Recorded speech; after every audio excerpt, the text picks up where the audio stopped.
إن الله لا يغفر أن يشرك به ويغفر ما دون ذلك لمن يشاء ومن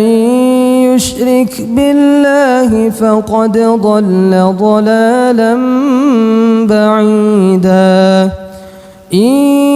يدعون من دونه إلا إناثا وإن